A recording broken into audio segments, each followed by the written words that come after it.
안녕하세요. 화원고 1학년 친구들. 지금부터는 국어2 3단원 우리의 말과 글이 빛나려면 단원 중에서 첫 번째 우리말의 역사에 대해서 공부를 해보도록 하겠습니다.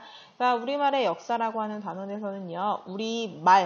우리말이라고 하는 이 한국어가 어떻게 변해왔는가에 대한 과정을 또한 각각 시대별로 나누어 보았을 때 그때의 자료들을 가지고 직접 한번 그 특징들을 분석을 해보도록 하겠습니다.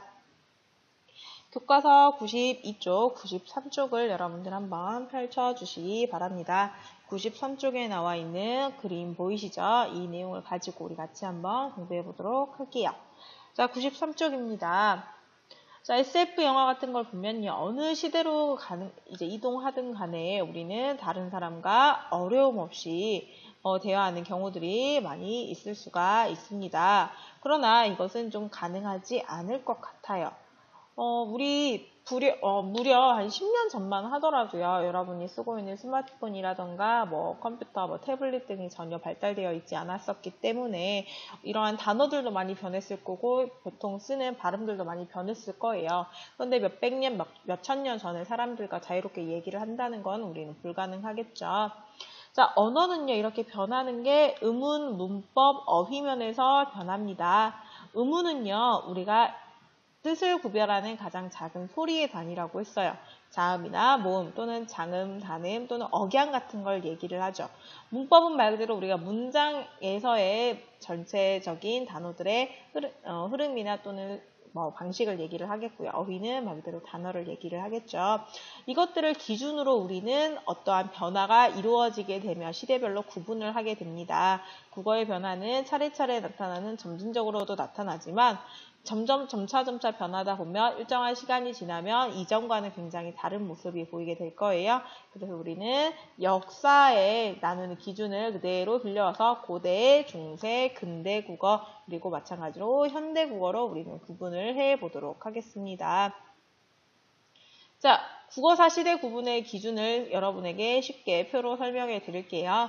고대, 중세, 근대, 현대 국어로 나누어져 있으면서요. 고대 국어는 우리가 10세기 이전을 뜻합니다. 그렇다면 10세기 이후에는 무슨 일이 일어났기 때문에 그 전과 후를 고대와 중세로 나누느냐? 바로 고려라고 하는 나라가 건국된 게 10세기입니다. 발음에 주의하세요.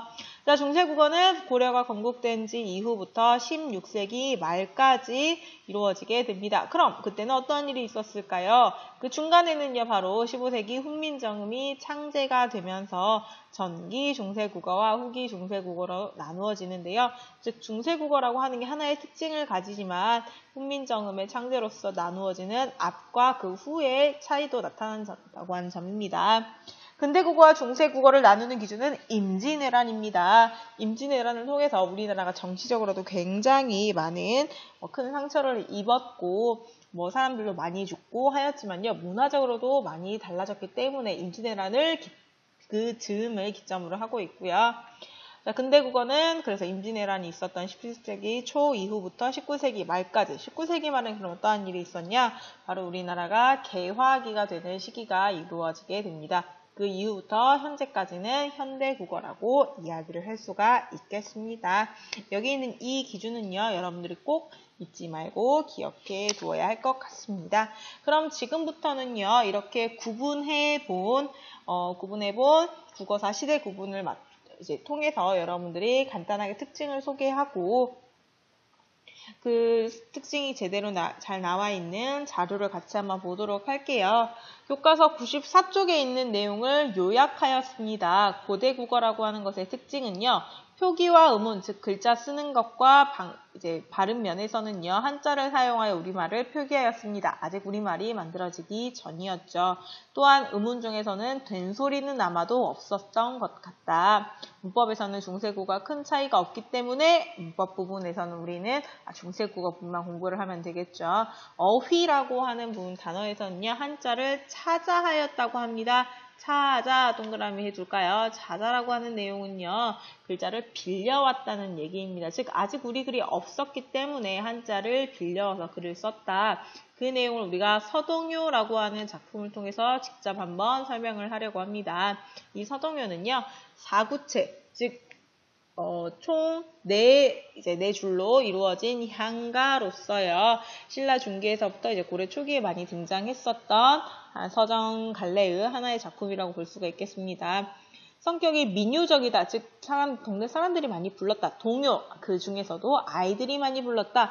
참요라고 하는 내용은요, 바로, 누군가가 이제 참여를 해가지고 모두가 함께 불렀다고 하는 내용입니다. 주제는 선화공주와 서동의 은밀한 사랑에 대해서 이야기를 하고 있고요. 현재 전해오는 향가 중에서는 가장 오래된 작품입니다. 교과서 95쪽을 같이 한번 보도록 하겠습니다. 고대 국어자료 서동요에서는요. 선화공주님은 남몰래 결혼하여 두고 맞동서방을 밤에 몰래 안고 가다 라고 하는 내용으로 삼국유사라고 하는 글에 전해진다고 합니다. 이런 서동요가 어떻게 쓰여져 있느냐? 향찰 표기 방식이 나와 있습니다. 중요하겠습니다. 별표 해주시고요. 별이 귀엽죠? 자, 아직 이 서동요가 쓰였을 당시에는요, 우리 글이 아직은 없었던 한자를 빌려와서 쓰던 시기였기 때문에 우리가 하고 싶은 말이 있어도 제대로 표현을 할 수가 없었다고 합니다. 그 중에서 선화공주 같은 경우에는 한자 그대로를 우리가 썼기 때문에 여기서는 한자, 착할선, 될화, 귀인공, 님 숫자 중에서 그대로 한자의 음을 가지고 와서 썼고요. 선화공주님, 님에 대해서는 그 뜻을 가지고 왔습니다. 선화공주님이라고 하는 그 님의 뜻은요, 뜻을 그대로 와서 읽었고요. 남몰래 시집을 가두고 맞둥서방을 밤에 몰래 안고 간다라고 하는, 이렇게 우리는 읽었다고 하는 거예요. 즉, 쓸 때는 이렇게 한자로 적었지만 읽을 때는 어떻게 읽었다? 노랗게 표시된 부분을 가지고 읽었다고 하는 것입니다. 이렇게. 공주님은 남몰래 시집을 가두고 이렇게 하는 표현으로 우리는 읽었다고 얘기를 하는 것입니다. 자, 보기 어렵겠지만요. 이 향찰이라고 하는 것은요. 이러한 향가를 적기 위해서 한자를 빌려와서 글자를 쓴 방식이라고 여러분들에게 간단하게 설명을 할 수가 있을 것 같아요. 자, 이 고대 국어 자료를 공부하는 방법은 무엇이냐? 여기에 나와 있는 한자 정도는 여러분들이 각각 뜻과 소리를 알아야 된다고 하는 점입니다. 교과서에 제시가 되어 있기 때문에 여러분들은 꼭 알아두어야 할 것 같고요. 사실 여러분들이 외워서 문제가 될 만한 내용들은 아니에요. 굉장히 기초적인 내용 부분이기 때문에 여러분들 다시 한번 한자의 각각에 따른 뜻과 소리를 잘 기억해 두시고요. 실제로 현대어 풀이를 해서 보아서 비교를 해 보았을 때 우리가 서동요라고 하는 것을 적기 위해서 향찰이라고 하는 한자를 빌려서 쓰는 방식을 선택했는데 보니까 그 중에서는 이렇게 소리를 그대로 가지고 와서 읽는 경우도 있었고 뜻을 가지고 와서 읽는 경우도 있더라까지 여러분들이 잘 알아두면. 자, 이어서 고려시대에 해당하는 전기부터 조선시대 전반기에 해당하는 후기까지 이루어지는 중세 국어에 대해서 알아보도록 하겠습니다. 고려시대부터 훈민정음이 탄생하기 전까지의 전기 중세 국어는요, 그 자료가 아무래도 조금 부족하기 때문에 정확한 모습을 우리가 알 수가 없어요. 훈민정음이 탄생한 이후의 후기 중세 국어부터는요, 이제 직접 이제 훈민정음을 만드신 세종대왕님의 필두로 해서 많은 책들이 만들어졌기 때문에 대부분 그때 시절의 자료들로 중세국어를 설명한다는 점 여러분들 잘 알아주시기 바랍니다. 자, 중세국어의 특징에 대해서 간단하게 설명을 먼저 하도록 하겠습니다. 중세국어 같은 경우에는요, 이어적기를 한다고 해요. 이 이어적기라고 하는 것은요, 우리가 발음대로 발음과 표기가 일치한다는 점입니다. 또한 이제 특별하게 발음을 중국에서 많이 따왔기 때문에 그 발음을 이제 하는 성조, 중국어를 중국어 특징이라고 하면 우리가 성조가 있다고 해. 1성부터 4성까지 그 특유의 억양이 있는데 그것을 방점이라고 하는 그 점을 통해서 표현했다는 점. 그다음에 현재에는 사용되지 않는 자음과 모음이 있다는 점입니다. 또한 문법적인 면에서는요. 명사, 대명사, 수사와 같은 체언이 뒤에 나오는 조사와 결합하면서 형태가 바뀌는 점이 특징으로 등장을 합니다. 이에 대해서는 수업 시간에 조금 더 설명을 듣도록 하고요. 또한 조사 어미가 결합할 때도 뒤에 붙는 조사나 어미 같은 경우도 모음 조화가 굉장히 잘 지켜졌다는 점입니다. 중세국어에서 모음 조화 굉장히 중요합니다. 또한 여기 자세히 보면 여러분들 교과서에도 나와 있으니까 이 부분은 객체 높임법, 즉 우리가 문장에 있어서 하나의 객체를 높임 표현을 할 때 쓰는 어미 등이 등장했다는 점입니다. 또한 어휘면에서는요. 계속 등장을 하겠지만 한자어는 점점 더 늘어나고 있다는 점이 특징이 되겠네요. 자, 교과서에 나와 있는 중세 국어 자료는요. 바로 세종어제 훈민정음, 훈민정음이 직접 만들어진 내용에 대해서 어떻게 만들어졌는지 그 동기와 어떠한 정신으로 만들어졌는지에 대한 내용을 담은 내용을 같이 한번 배워보도록 하겠습니다. 실제로 이제 세종대왕이 쓰신 건 아니에요. 그거라면 한문반으로 써져 있었겠지만 이거는요. 세종의 아들 세조 시절에 나온 책입니다. 가장 중요한 핵심 자주애민 실용 정신에 대해서 같이 한번 보도록 하겠습니다. 세종어제 훈민정음.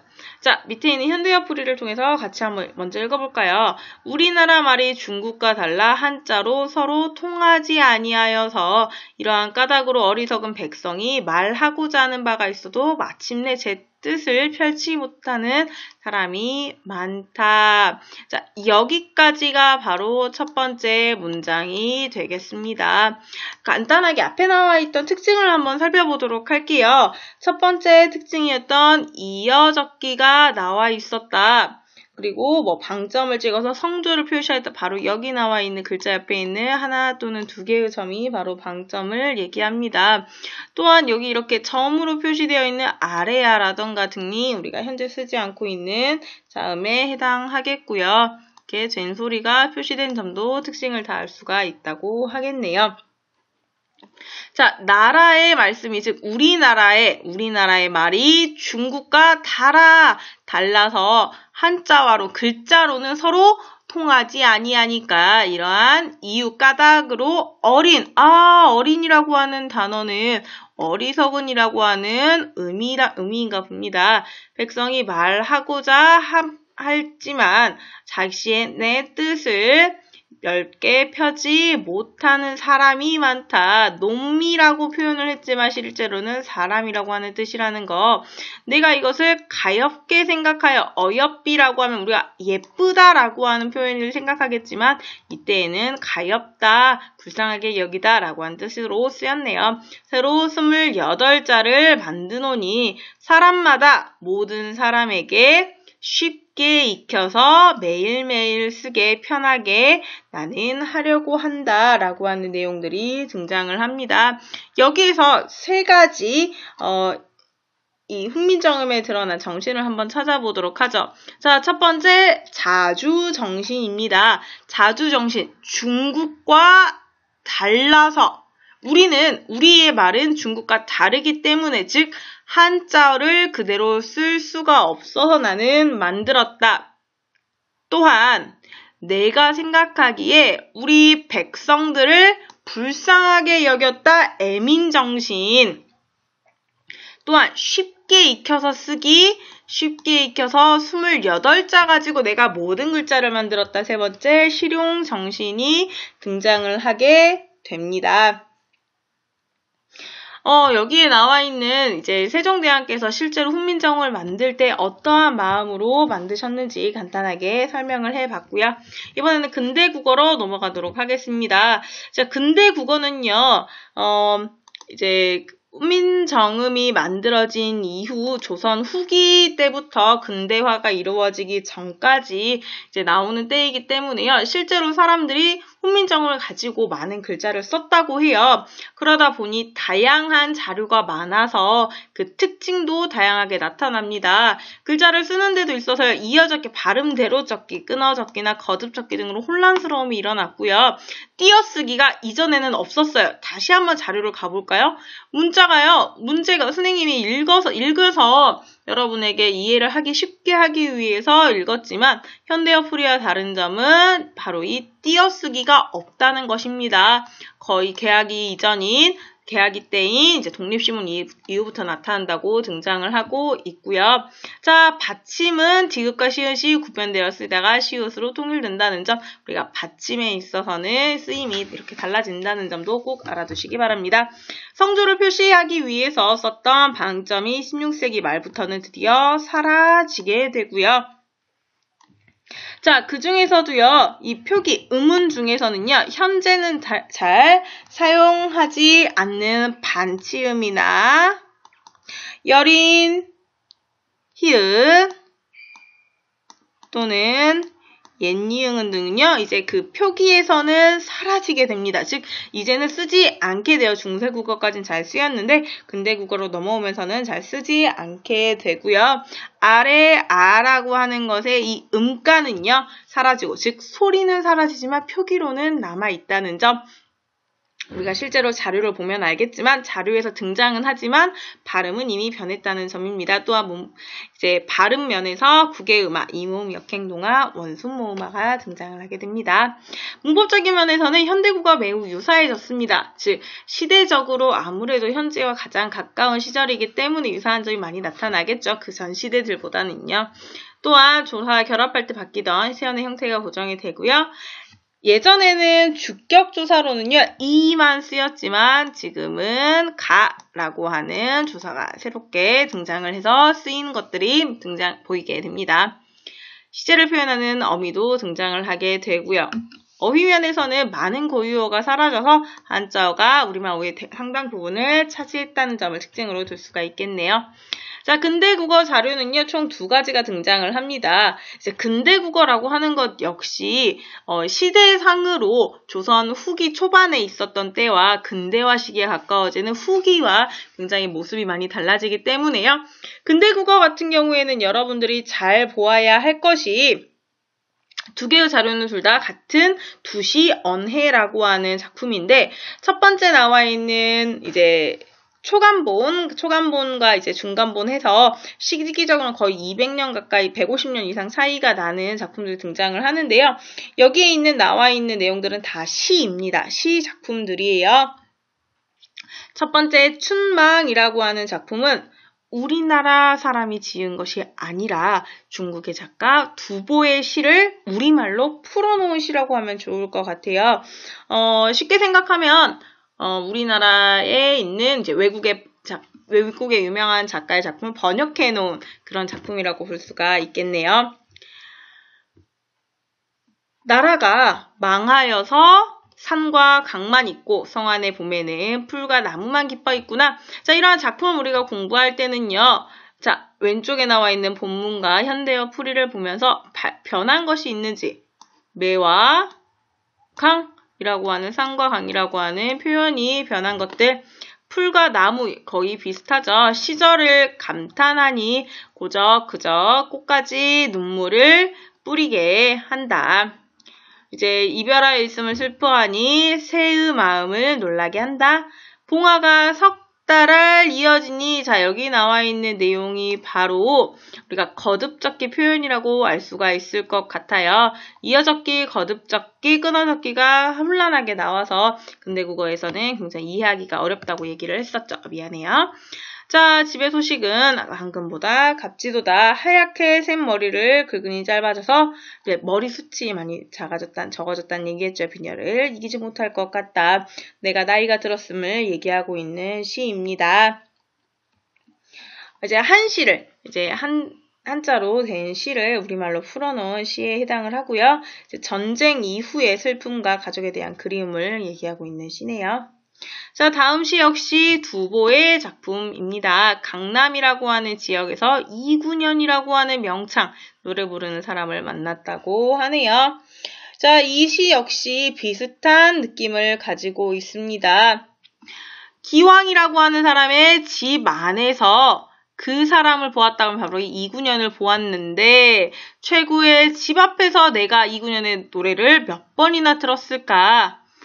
참으로 이 강남의 풍경이 좋으니 꽃이 지는 시절에 또 너를 만나보는구나. 아, 이군현이라고 하는 사람 너야. 옛날에 들었던 너의 모습과 지금 들었던 모습에서 내가 지나간 세월을 알아보겠구나.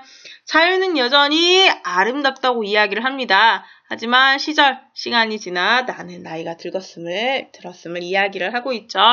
자, 근대국어의 작품을요, 볼 때는요, 아까도 얘기했지만 현대어풀이와 비교해서 한번 보아둘 것, 수업 시간에 조금 더 자세히 설명을 하도록 할게요. 자, 현재까지 나와 있었던 내용이 바로 우리말의 역사 전체적인 내용이었습니다. 서동요, 세종어지, 훈민정음 두 시연에 있는 작품들을 가지고 우리말이 어떻게 역사적으로 변해와져 있는지 이제 교과서에 있는 내용을 선생님은 간단하게 표로 설명을 했고요. 또한 이렇게 자료가 실제로 예시로 제시되어서 여러분에게 이해를 돕도록 했네요. 자, 다음 시간에는 두 번째 단어 우리 글의 탄생에 대해서 공부해 보도록 하겠습니다. 자, 여러분 안녕.